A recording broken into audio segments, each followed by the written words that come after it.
Hi, hello, welcome. This is Gautam from GN Pigeons.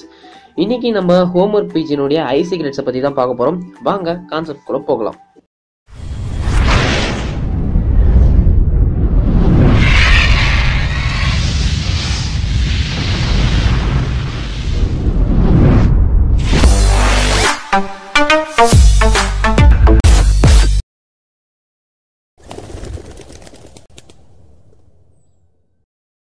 Okay friends, already பார்த்தீங்கன்னா homework பீஜினுடைய outer appearance எப்படி இருக்கும் அப்படின்ற வீடியோவை நம்ம போட்டிருக்கோம். ஸோ அந்த வீடியோவை பார்க்காதவங்க மேலே இருக்க ஐ பட்டனை கிளிக் பண்ணி முதல்ல அந்த வீடியோவை பார்த்துட்டு வந்துருங்க.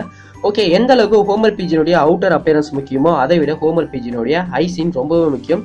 ஸோ ஹோம்வொர்க் பீஜினுடைய ஐ சைனை நம்ம கற்றுக்கிறத பொறுத்த வரைக்கும் ஒரு சில தகுதிகள் நமக்கு தேவைப்படுது. அதில் ஃபர்ஸ்ட் ஒன் பார்த்தீங்கன்னா பொறுமை ரொம்பவே அவசியம். அண்ட் தென் பார்த்தீங்கன்னா கொஞ்சம் ஹோம்வொர்க் பீஜின்ஸை வளர்க்கறதுல கொஞ்சம் எக்ஸ்பீரியன்ஸ் தேவை.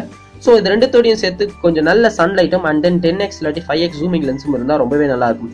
ஏன் ஜூமிங் லென்ஸ் தேவைப்படுது அப்படின்னு பார்த்தீங்கன்னா ஹோம்வொர்க் பீஜினுடைய ஹைல பார்த்தீங்கன்னா மொத்தம் 5 சர்க்கிள்ஸ் இருக்கு, அதாவது 5 வட்டங்கள் இருக்கு.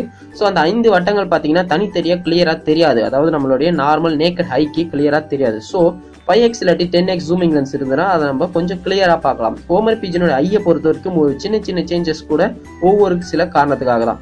ஓகே, இது வரைக்கும் பார்த்தீங்கன்னா ஹோம்வொர்க் பீஜினுடைய ஹைல 5 சர்க்கிள்ஸ் இருக்கு அப்படின்னு சொல்லியிருக்கோம். ஸோ அந்த 5 சர்க்கிள்ஸ் என்னென்ன அப்படின்னு பார்த்தீங்கன்னா ஃபர்ஸ்ட் ஒன் பார்த்தீங்கன்னா கண்மணி பீப்புள், ரெண்டாவது ஒன் பார்த்தீங்கன்னா தழுவல் வட்டம் சர்க்கிள் ஆஃப் அடாப்ஷன், மூணாவது பார்த்தீங்கன்னா இழை தொடர்பு வட்டம் சர்க்கிள் ஆஃப் கொரிலேஷன், நெக்ஸ்ட் பார்த்தீங்கன்னா உள் விழித்திரை இன்னர் ஐரிஸ், அண்ட் ஃபைனலாக பார்த்தீங்கன்னா வெளி விழித்திரை அவுட்டர் ஐரிஸ். ஸோ இந்த 5 வட்டங்கள், அதாவது இந்த 5 வட்டங்களும் பார்த்தீங்கன்னா ஒன்னோட ஒன்று மிங்கிள் ஆயிருக்கும். ஸோ நம்ம ஈஸியாக அப்சர்வ் பண்ண முடியாது. ஸோ அதுக்காக தான் நமக்கு 10x இல்லாட்டி 5x ஜூமிங் லென்ஸ் தேவை. ஃபர்ஸ்ட் நம்ம ஒரு புறாவை பார்க்குறோம் அப்படின்னா ஸோ அந்த புறாக்களை அந்த புறாவுடைய கண்ணில் இருக்க அந்த 5 சர்க்கிள்ஸை வந்து டிஃபரன்ஷியேட் பண்ணிடணும். ஸோ இது பார்த்தீங்கன்னா கண் வழி, இது பார்த்தீங்கன்னா அடாப்ஷன் சர்க்கிள், இது பார்த்தீங்கன்னா கரிலேஷன் சர்க்கிள், இது inner iris, is outer iris. So இந்த மாதிரி நீங்கள் ஃபர்ஸ்ட் இந்த 5 சர்க்கிள்ஸை வந்து தனித்தனியாக பிரித்து பார்க்கணும். அண்ட் தென் அதுக்கப்புறம் தான் அதுக்குள்ளே இருக்க ஸ்பெசிஃபிகேஷன்ஸ்லாம் பார்க்கணும். முதல்ல இப்போது நீங்கள் ஸ்க்ரீனில் பார்க்குற இந்த இமேஜில் இருந்து என்னென்ன பார்ட் என்னென்ன சர்க்கிள் அப்படின்றத கிளியராக ஐடென்டிஃபை பண்ணிங்க. ஃபர்ஸ்ட் பார்த்தீங்கன்னா ஹோம்வொர்க் பீஜினுடைய பீப்புள், அதாவது கண்மணி. ஹோம்வொர்க் பீஜினுடைய கண்மணியை பொறுத்த வரைக்கும் பார்த்தீங்கன்னா கண்டிப்பாக கருமையாக இருக்கணும். அண்ட் தென் வட்ட வடிவில் இருக்கணும். ஒருவேளை உங்கள் ஹோம்வொர்க் புறாவுடைய கண்மணி நீல வடிவில் இருந்ததுன்னா கண்டிப்பாக, அதாவது ஓவல் ஷேப்பில் இருந்ததுன்னா அதை உங்கள் லாஃப்ட்லேருந்து எடுத்துருங்க. அது உங்களுக்கு ப்ரீடிங்க்கும் பயன்படாது அண்ட் தென் ரேசிங்க்கும் யூஸ் பண்ண முடியாது. அண்ட் தென் பார்த்தீங்கன்னா எந்த அளவுக்கு சின்ன கண்மணியாக இருக்கோ அதை பார்த்தீங்கன்னா நீங்கள் லாங் டிஸ்டன்ஸ் ரேஸ்க்கு யூஸ் பண்ணலாம். ஒரு ஹோம்வொர்க் புறாவுடைய கண்ணை நீங்கள் வெயிலில் கொண்டு போக சொல்ல விரிந்தும் அண்ட் தென் நிழலுக்கு கொண்டு வர சொல்ல சுருங்கியும் இருந்ததுன்னா, அதாவது உடனுக்குடனே நடந்தால் அந்த ஹோம்வொர்க் பீஜன் ரொம்பவே நல்ல ஒரு ஹை பவரை கொண்டு இருக்க பீஜன் அப்படின்னு நம்ம தீர்மானிச்சுக்கலாம். ஒருவேளை இந்த மாதிரி ஆக்டிவிட்டி ஸ்லோவாவோ இல்லை நடக்கலை அப்படின்னா அந்த ஹோம்வொர்க் பீஜனுக்கு ஹை சைன் ஹை பவர் மங்கி போயிருக்கு அப்படின்னு நீங்கள் தீர்மானிச்சுக்கலாம். ஸோ அதை நீங்கள் ரேசிங்க்கு பயன்படுத்த முடியாது. நெக்ஸ்ட் பார்த்தீங்கன்னா சர்க்கிள் ஆஃப் அடாப்ஷன், அதாவது தழுவல் வட்டம். இந்த தழுவல் வட்டம் பார்த்தீங்கன்னா ஒரு சில புறாங்களுக்கு மைல்டு பிளாக், அதாவது லைட் பிளாக் கலரில் நம்ம புறாங்களுடைய கண்மணி கூடவே ஒன்றி இருக்கும். ஒரு சில புறாங்களுக்கு டிஃப்ரெண்ட் கலர்ல கிளியரா தெரியலாம். ஸோ இந்த தழுவல் வட்டம் பார்த்தீங்கன்னா நம்ம கண்மணி கூடவே உள்ள இருக்கிறதுனால இன்னர் சர்க்கிள், அதாவது உள்வட்டம் அப்படின்னு சொல்லுவாங்க. ஸோ இந்த சர்க்கிள் ஆஃப் அடாப்ஷன், அதாவது தழுவல் வட்டம் வந்து இருக்கிற 5 சர்க்கிள்ஸ்லேயே பார்த்தீங்கன்னா ரொம்பவே மெலிசா லீனா இருக்கும். ஸோ நம்ம இதை பார்க்கறதுக்கு தான் நமக்கு 10x ஜூமிங் லென்ஸோ இல்லை 5x ஜூமிங் லென்ஸோ தேவைப்படுது. அண்ட் தென் ஒரு சில புறாங்களுக்கு பார்த்தீங்கன்னா இந்த சர்க்கிள் ஆஃப் அடாப்ஷன் இருக்காது. ஸோ இந்த பீஜன்ஸை பார்த்தீங்கன்னா நம்ம ஷார்ட் டிஸ்டன்ஸ் ரேஸ்க்கு வந்து யூஸ் பண்ணிக்கலாம். ஒரு சில புறாங்களுக்கு கம்ப்ளீட்டாகவும் பிராடாகவும் இருக்கும், அதாவது முழுமையான வட்டமாகவும் அகலமாகவும் இருக்கும். ஸோ அந்த மாதிரி புறா பார்த்தீங்கன்னா ப்ரீடிங்க்கு ரொம்பவே மோர் சூட்டபிளாக இருக்கும். ஒரு சில புறாங்களுக்கு முழுமையா மெலிசா இருக்கும். ஸோ அந்த மாதிரி பீஜன்ஸ் பார்த்தீங்கன்னா ரொம்பவே வேகமாக பறக்கும். ஒரு சில புறாங்களுக்கு ரஃபா இருக்கும், அதாவது அந்த சர்க்கிள் ஆஃப் அடாப்ஷன் பார்த்தீங்கன்னா உங்களுக்கு ரஃபா இருக்கிற மாதிரி தெரியும், அதாவது ஒரு கம்ப்ளீட் ஃபினிஷிங்கான சர்ஃபேஸ் இல்லாமல் கொஞ்சம் சுரசுரப்பா இருக்கிற மாதிரி தெரிஞ்சதுன்னா அந்த பீஜன் பார்த்தீங்கன்னா போத் ப்ரீடிங்க்கும் அண்ட் தென் பார்த்தீங்கன்னா ரேசிங்க்கும் ரொம்பவே சூட்டபிளான பீஜன். ஒரு சில புறாங்களுக்கு பார்த்தீங்கன்னா இந்த சர்க்கிள் ஆஃப் அடாப்ஷன் கயிறு போல இருக்கும், அதாவது கயிறு திரிச்சு வச்ச மாதிரி கொஞ்சம் வளைவா கண்ணை சுற்றி, அதாவது கண்மணியை சுற்றி இருக்கும். ஸோ இந்த மாதிரி புறா பார்த்தீங்கன்னா ப்ரீடிங்க்கு ரொம்பவே சூட்டபிளான பீஜன். அதுலேருந்து வர சிக்ஸ் பார்த்தீங்கன்னா ஃபியூச்சரில் ரேசிங்க்கு ரொம்பவே சூட்டபிளாக இருக்கும் அப்படின்றத முடிவு பண்ணிக்கலாம். நெக்ஸ்ட் பார்த்தீங்கன்னா சர்க்கிள் ஆஃப் கரிலேஷன், அதாவது இடைத்தொடர்பு வட்டம். ஸோ இந்த வட்டம் பார்த்தீங்கன்னா கிளியராக நம்ம நேக்கட் ஐக்கே தெரியும். ஸோ இது பார்த்தீங்கன்னா கொஞ்சம் அகலமாக இருக்கும். ஒரு சில புறாங்களுக்கு பிளாக்ல இருக்கும், ஒரு சில புறாங்களுக்கு வயலட்ல இருக்கும், ஒரு சில புறாங்களுக்கு ப்ரௌன்ல இருக்கும். இது மோஸ்ட்லி எல்லா கலர்லுமே இந்த இடைத்தொடர்பு வட்டம் வந்து இருக்கும். பட் ஸ்ட்ராங்கான கலராக இருந்தால் ரொம்பவே நல்லா இருக்கும். அண்ட் தென் இதில் பார்த்தீங்கன்னா உள்ள வந்து கோடுலாம் வந்து ஃபில் ஆகிருந்தது, அதாவது கோடு போட்ட மாதிரி அந்த சர்க்கிள் ஆஃப் கர்லேஷன் வந்து அதாவது இடைத்தொடர்பு வட்டத்தில் கோடுங்க வந்து போட்ட மாதிரி இருந்தது அப்படின்னா ஸோ அந்த புறா வந்து பார்த்தீங்கன்னா ரொம்பவே ப்ரீடிங்க்கு சூட்டபுளான பீஜன். ஒரு சில புறாங்களுக்கு பார்த்தீங்கன்னா அந்த சர்க்கிள் ஆஃப் கரிலேஷன்றது ஒரு சின்ன பார்ட்டாக கண்மணி கீழவோ இல்லை கண்மணிக்கு மேலவோ இருக்கும். ஸோ அந்த மாதிரி இருந்தால் அது ரேசிங்க்கு ரொம்பவே சூட்டபுளாக இருக்கும்.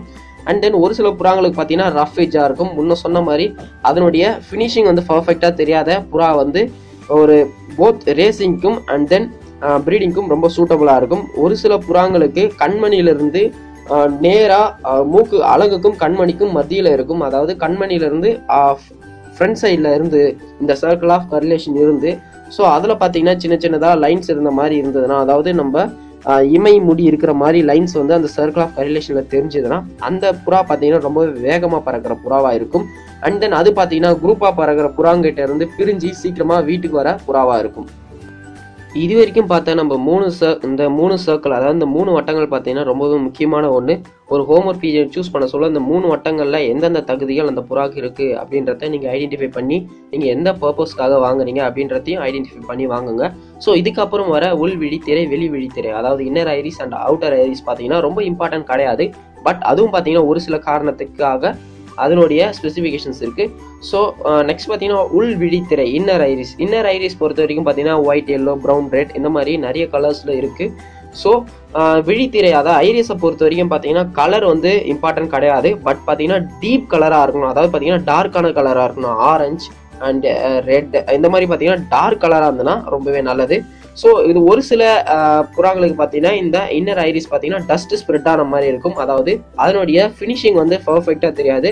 ஒரு மிங்கிளான மாதிரி டஸ்ட் வந்து ஸ்ப்ரெட் ஆன மாதிரி அப்படியே வந்து நெக்ஸ்ட் அவுட்டர் ஐரிஸ் கிட்ட போயிடும். ஸோ இது பார்த்தீங்கன்னா ஒரு சில புறாங்களுக்கு இருக்கும். அண்ட் தென் ஃபைனலாக பார்த்தீங்கன்னா அவுட்டர் ஐரிஸ் அதாவது வெளி விழித்திரை. இது பார்த்தீங்கன்னா பல மெனி பீஜன்ஸ் பார்த்தீங்கன்னா red, dark blue, orange so இந்த மாதிரி கலர்ஸில் இருக்கும். முன்ன சொன்ன மாதிரி ஐரிஸை பொறுத்த வரைக்கும் கலர் வந்து இம்பார்ட்டன்ட் கிடையாது. பட் டீப் கலராக இருக்கணும்.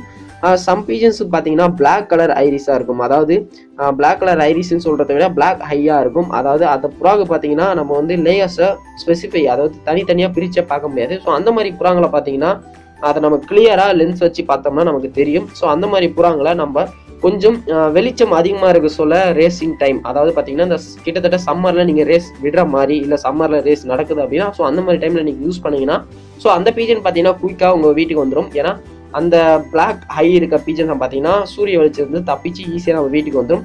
ஸோ இதுவே அந்த மாதிரி பீஜன்ஸை நீங்கள் வந்து இந்த கோல்டு கண்டிஷன் அதாவது பனி காலத்துலையோ இல்லை மேகமூட்டமாக இருக்க சொல்ல அந்த மாதிரி டைமில் வந்து நீங்கள் ரேஸ்க்கு யூஸ் பண்ணிங்கன்னா அது வந்து தொலைஞ்சு போக நிறையவே வாய்ப்பு இருக்குது.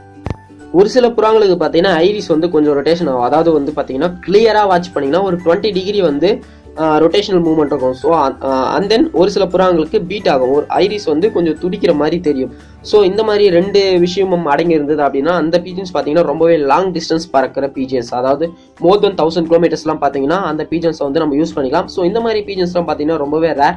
ஸோ நீங்கள் வந்து லாங் டிஸ்டன்ஸ் யூஸ் பண்ணுறீங்க அப்படின்னா ஸோ இந்த மாதிரி பீஜன்ஸை யூஸ் பண்ணுங்கள். ஸ்பீடாக நம்ம புறா வந்து ஸ்பீடாக இருக்கணும் அப்படின்னா நான் சொன்ன மாதிரி ஐரிஸ்லேருந்து அதாவது கண்மணியிலிருந்து ஐரிஸ்க்கு இருக்கிற டிஸ்டன்ஸ்ல பார்த்தீங்கன்னா கோடு இருந்தது அப்படின்னா அதாவது ஃபார்வர்ட் முன்னாடி பார்த்த மாதிரி கோடு இருந்ததுன்னா அந்த பீஜன் பார்த்தீங்கன்னா ரொம்ப ஸ்பீடாக பறக்கும். அது மட்டும் இல்லாமல் குரூப்பை பிரிஞ்சு பறக்கும். ஸோ இப்போ இந்த 5 சர்க்கிள்ஸ் வந்து கிளியராக இருந்தது. அதுலேருந்து நீங்கள் ஐடென்டிஃபை பண்ணுறீங்கன்னா பெஸ்ட் பீஜன் நீங்கள் வந்து ஐடென்டிஃபை பண்ணிடலாம். சப்போஸ் உங்களுக்கு எதுவுமே தெரியல பிளைனாக இருக்குன்னா சுத்தமாக அந்த பீஜன் வந்து வேஸ்ட். கண்டிப்பாக பார்த்தீங்கன்னா அதை நீங்கள் ரேஸில் பார்ட்டிசிபேட் பண்ண வச்சிங்கன்னா மிஸ் ஆகிடும். அண்ட் தென் இந்த 5 சர்க்கிள் இல்லாமல் இன்னொரு சர்க்கிள்னு சொல்ல முடியாது. இட்ஸ் எ சிம்பிள் ஃபார் ஹெல்த்னஸ் அப்படின்னு சொல்லலாம். வெர்மேயன் ரிங்குன்னு சொல்லுவாங்க. அது பார்த்தீங்கன்னா ஓவரால் கண்ணை சுற்றி ஃபைனலாக இருக்கும். அது பார்த்தீங்கன்னா டார்க் பேண்டாக இருந்ததுன்னா உங்கள் பீஜன் வந்து ஹெல்த்தாக இருக்குது அப்படின்னு சொல்லுவாங்க. ஹெல்த் சர்க்கிள்னு சொல்லுவாங்க. ஸோ அது பார்த்தீங்கன்னா டீப் ப்ளூ ஆர் பிளாக்ல இருக்கும். அது வந்து டார்க்காக ப்ராடாக இருந்ததுன்னா உங்கள் பீஜன் வந்து ஹெல்த்தாக இருக்குது அப்படின்னு சொல்லுவாங்க. முக்கியமான ஒரு விஷயம் சொல்ல மறந்துட்டேன். நீங்கள் வந்து ஜூமிங் லென்ஸ் வச்சு பார்க்க சொல்ல நம்ம பீஜனுடைய ஐ ஜூம் ஆகிற மாதிரி ஆப்போசிட்டில் இருக்க சன்லைட்டும் பார்த்தீங்கன்னா ஜூம் ஆகி ஒரு ஃபோக்கல் பீமாக போயிட்டு பீஜனுடைய ஐயில் வீழ ரொம்பவே சான்ஸ் இருக்குது. ஸோ அந்த மாதிரி பீம் வந்து உங்கள் புறாவுடைய கண்ணில் பட்டுடுச்சு அப்படின்னா உங்கள் புறாவுடைய ஐ வந்து ஸ்பாயில் ஆக நிறையவே வாய்ப்பு இருக்குது. ஸோ கொஞ்சம் கேர்ஃபுல்லாக அந்த ஃபோக்கஸ் ஆகிற பீம் வந்து உங்கள் பீஜன் ஐயில் பராமல் பார்த்துங்க. ஓகே ஃப்ரெண்ட்ஸ், இந்த வீடியோ உங்களுக்கு ரொம்பவே பிடிச்சிருக்கும்னு நினைக்கிறேன் அண்ட் ரொம்பவே இன்ட்ரெஸ்டிங்காகவும் இருந்திருக்கும்னு நினைக்கிறேன். நீங்கள் இந்த ஐ சைனை கற்றுக்கிறதுக்கு இந்த வீடியோ மட்டும் பார்த்தா போதாது. நீங்கள் நிறைய புறாவை பார்த்து இந்த வீடியோவை கம்பேர் பண்ணி அதில் கம்பேர் பண்ணி எந்தெந்த ஐ சைன் அந்தந்த சர்க்கிளில் எது எது மிங்கல் ஆகுது, ஸோ இந்த பீஜன் எப்படி இருக்கும் அப்படின்றத நீங்கள் தான் உங்களை டெஸ்ட் பண்ணிக்கணும். அப்போ தான் உங்களுக்கு ஐ சைனை பற்றின ஃபுல் நாலேஜ் கிடைக்கும். ஓகே ஃப்ரெண்ட்ஸ், இந்த வீடியோ உங்களுக்கு ரொம்பவே ஹெல்ப்ஃபுல்லாக இருக்கும்னு நினைக்கிறேன். கண்டிப்பாக ஹெல்ப்ஃபுல்லாக இருந்தது, ரொம்ப பிடிச்சிருந்து அப்படின்னா உங்கள் ஃப்ரெண்ட்ஸுக்கு ஷேர் பண்ணுங்கள், அந்த லைக் பண்ணுங்கள். கண்டிப்பாக நம்ம சேனலோடைய வீடியோஸ் வந்து உங்களுக்கு ஹெல்ப்ஃபுல்லாக இருக்குது, மீண்டும் எங்களுக்கு வீடியோஸ் வேணும் அப்படின்னா கீழே இருக்க சப்ஸ்கிரைப் பண்ண கிளிக் பண்ணிங்க, கூடவே இருக்க பெல் ஐக்கானையும் கிளிக் பண்ணிங்க. ஓகே ஃப்ரெண்ட்ஸ், மீண்டும் ஒரு நல்ல வீடியோவோடு உங்களை சந்திக்கும் வரை உங்களிடமிருந்து விடைபெறுவது GM Pigeons to the future in Tamil.